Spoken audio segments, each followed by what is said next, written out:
maisha yetu yakafanyike kuwa ushuhuda. Maisha yetu yakabadilike. Yamkini kwa kuwa umesikia ujumbe huu, sidhani kama utatembea tena zile siku 40. Mimi nadhani wengine tutaanzia hii safari tuendelee mbele maisha yetu yote. Haleluya. Amen. Haleluya. Amen. Kwa sababu Yesu wetu ni wa milele, sio wa muda, sio wa siku. Na sisi hatutakiwi kuishi maisha ya siku fulani. Yaani sisi kija kwa resma inatukuta tayari tunaendelea na kububujika na Yesu. Haleluya. Amen. Ili Yesu akirudi muda wowote akukute unaendelea kububujika. Tunachotamani na tunachotaka kwa kila mtoto wa Mungu na Kristo, tusiishi maisha ya kawaida. Tunaelewa vinavyoendelea katika nchi yetu, sio wageni, lakini tukisimama kwenye nafasi zetu kama Wakristo, tukalia na msalaba, Jehova kama aishivyo anaweza kubadilisha historia mpya Tanzania. Bwana Yesu asifiwe.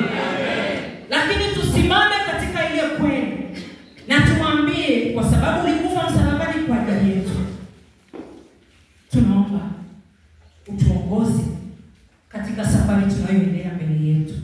Jamani, tusiache kuomba. Wale wanaoomba wananielewa katika ulimwengu wa roho ni nini kinachoendelea. Bwana Yesu asifiwe. Amen. Na ninaongea hivi kwa kumaanisha kwamba Wakristo tunyanyuke tuombe. Usisubiri mpaka mwinjilisti aitishe maombi. Andaa ibada yako hata ukiwa na watoto pale nyumbani. Ili tunaposema tunasherehekea, tunafurahia kufufuka kwa Yesu Kristo, basi na vitu vya nchi hii vifufuke kwa jina la Yesu. Amen. Na vitu vya nyumbani kwako vifufuke kwa jina la Yesu. Amen.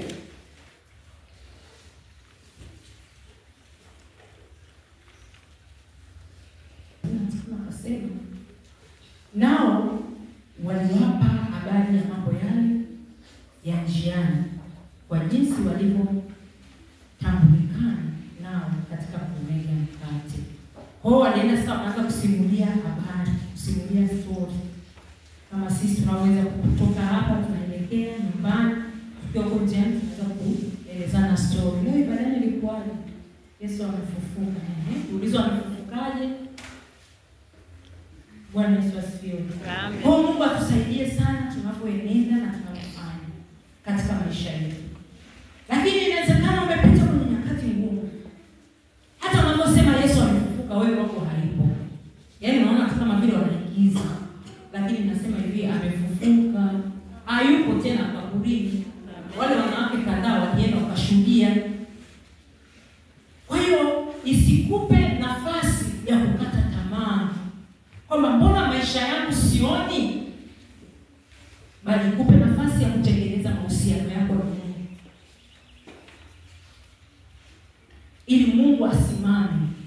Kwa sababu ukisoma katika ile sitaisoma Yeremia 32:17 anasema hakuna jambo gumu yeye asiloliweza. Hakuna neno